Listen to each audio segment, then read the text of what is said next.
अडानी विश्वविद्यालय में sustainable infrastructure के विकास, ग्रीन ट्रांजिशन और फाइनेंसिंग यानी ICIDS को लेकर 2 दिवसीय अंतर्राष्ट्रीय सम्मेलन का आयोजन किया गया। शिक्षा जगत के राष्ट्रीय और अंतर्राष्ट्रीय एक्सपर्ट्स, इंडस्ट्री एक्सपर्ट और सरकारी एजेंसियों के प्रतिनिधियों ने सस्टेनेबल इंफ्रास्ट्रक्चर के विकास पर आयोजित सम्मेलन में अपने विचार रखे।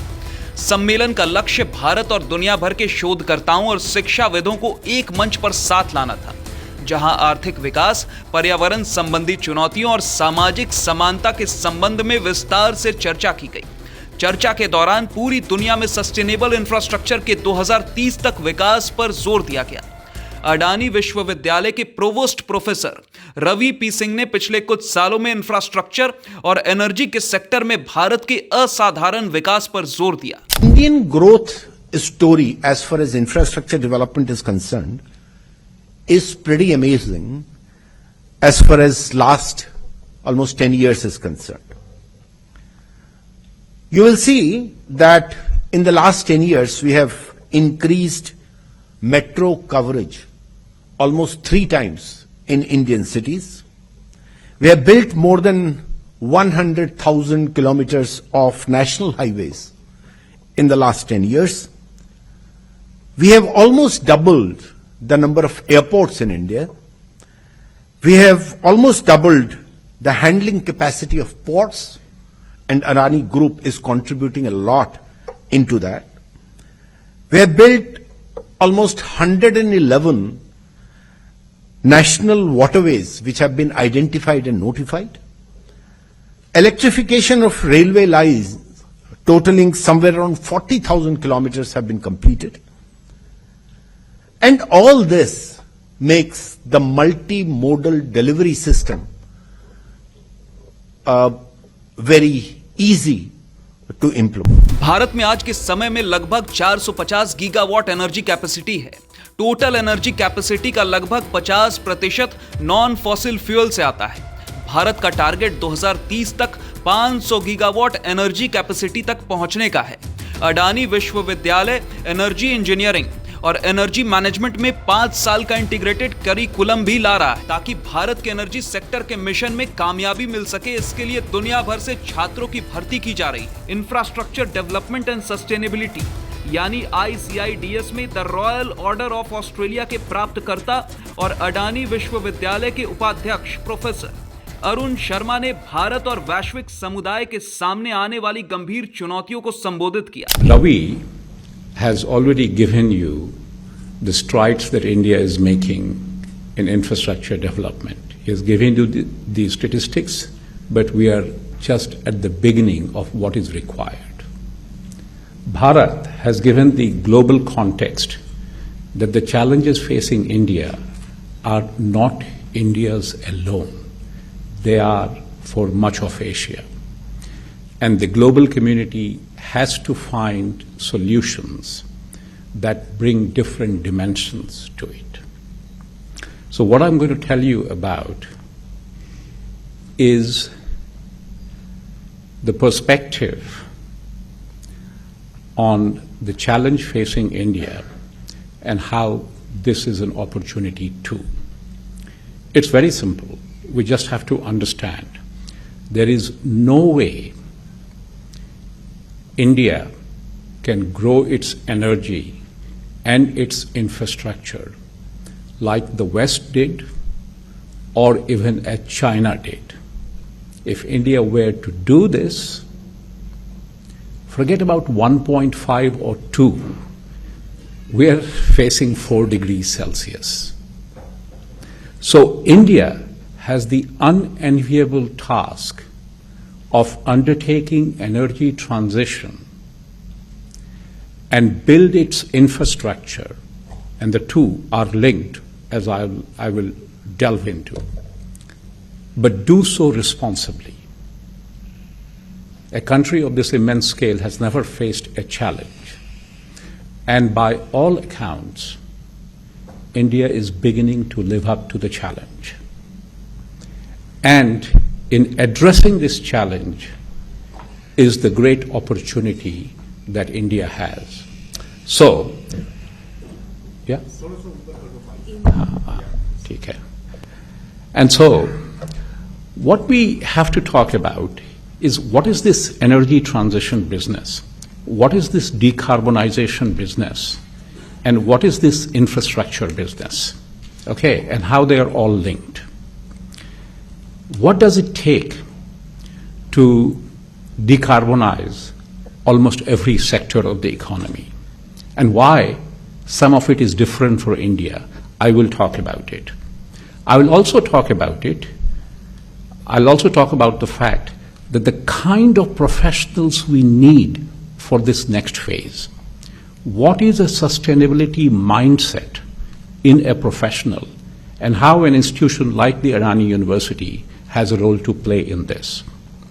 And then I will talk about the fact that we have to get these projects going. They need to be funded. And everyone complains that there is not enough money. And then when you talk to the financiers, they say, we got so much money for do good finance, but we can't find projects. So there's something missing here. And how we can sort of address that. What is the thing that is missing? What role does technology has to play?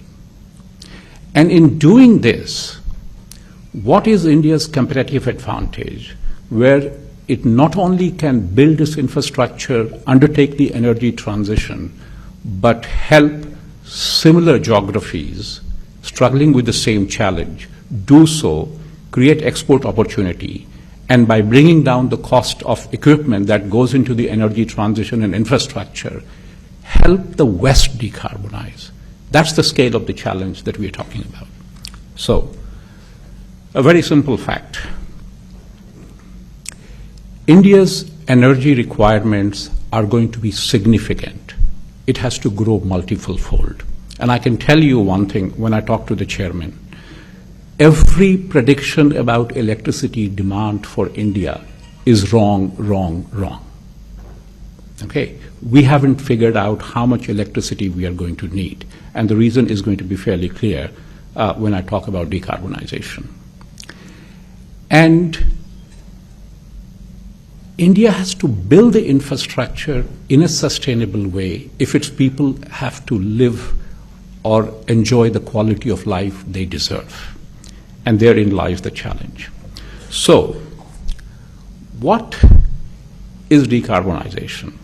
But before I talk about it, we also have to understand that India doesn't have to be lectured by the people who have actually created much of the mess that we are facing today. Okay? India's priorities are completely different. And let me give you 4 priorities, possibly in that order. The order might change. India's first and foremost priority is energy security. India wants to become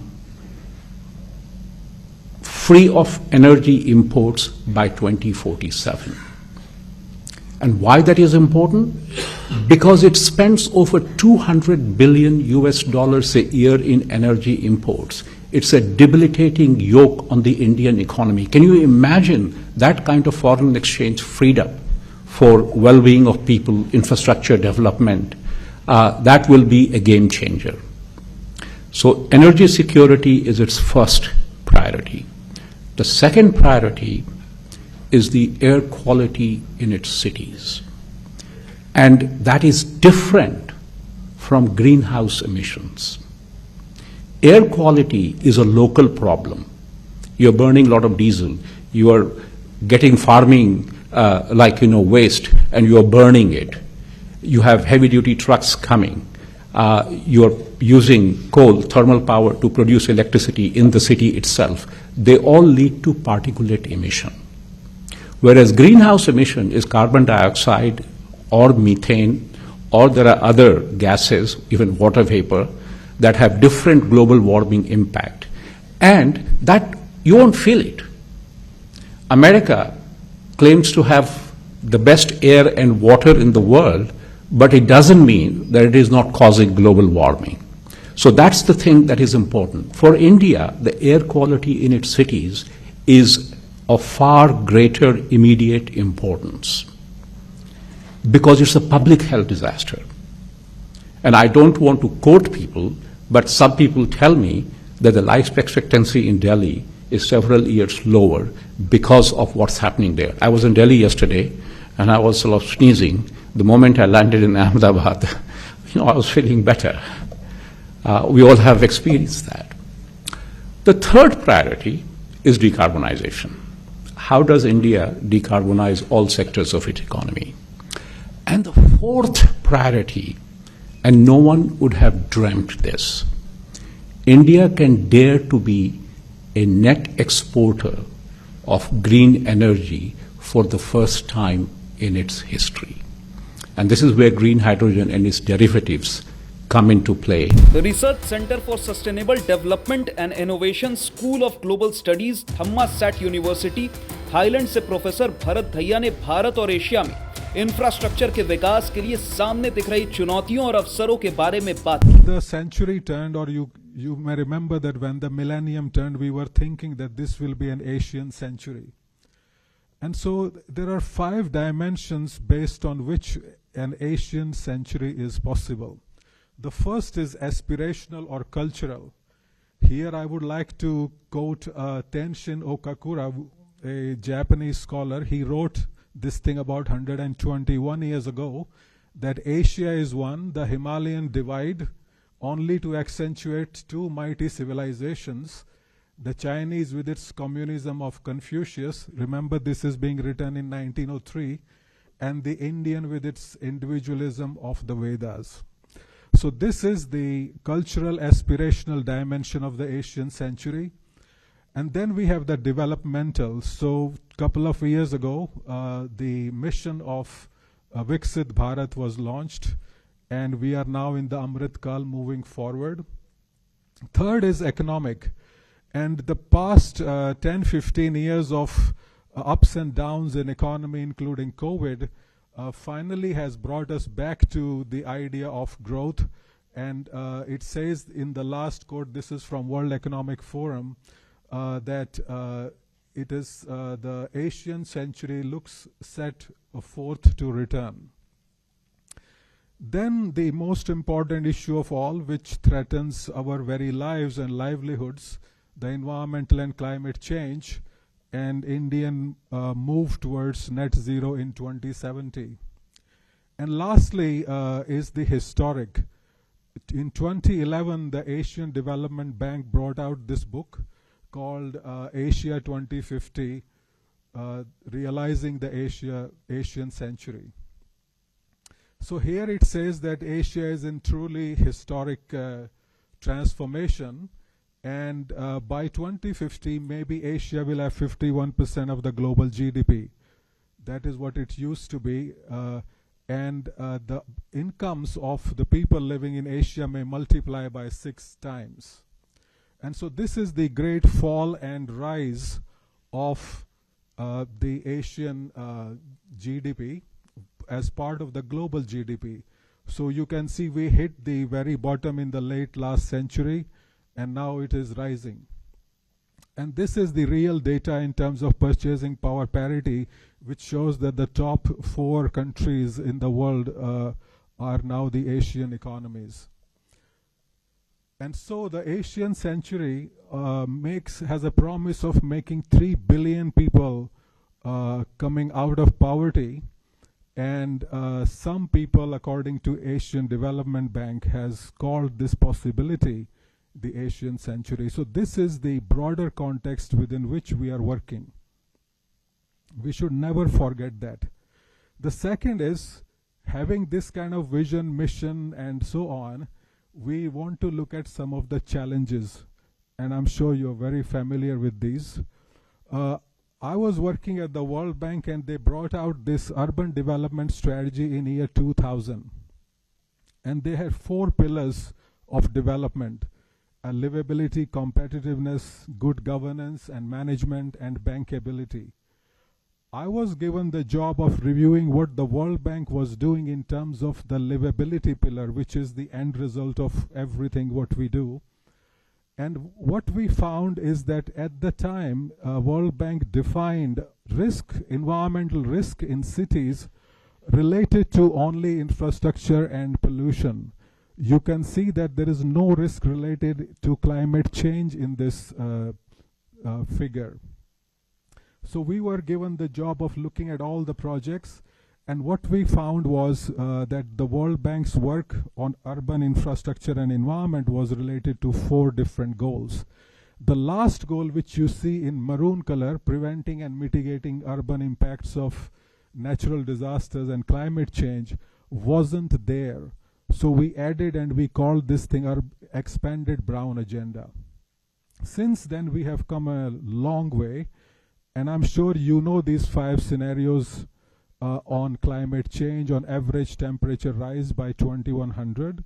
The fossil fueled one, which we do not want, will lead us to about 4.5 degrees Celsius average temperature rise. And the sustainability scenario is what we need, which is to keep the average temperature rise below 1.5 degrees Celsius. This is a world map in hexagons, and the green hexagons, including South Asia, Southeast Asia, they show the human contribution to heavy precipitation. So all the floods that you see, inundations all around Asia and other parts of the world, is purely a result of human contribution, and things are likely to get worse. This is a map showing in 1950 and 2020 the coastal cities or coastal settlements, if you like, which will be affected by the sea level rise or flooding types of and it's not only the developing countries that are affected. This news from US says that 1 out of 10 residents of US would be affected, and this can already be seen in cities like Miami. I guess some of you are familiar with this global city ranking, and you see most of these cities are in Asia Pacific. On the left you see the potentiality of people getting affected. On the right is the physical assets, including infrastructure. And only a couple of cities in the US, which are shown in black text, are non-Asian. And we often focus on flooding, but there is the heat wave and urban heat index, and there are so many things that are happening related to heat, and it affects many sectors.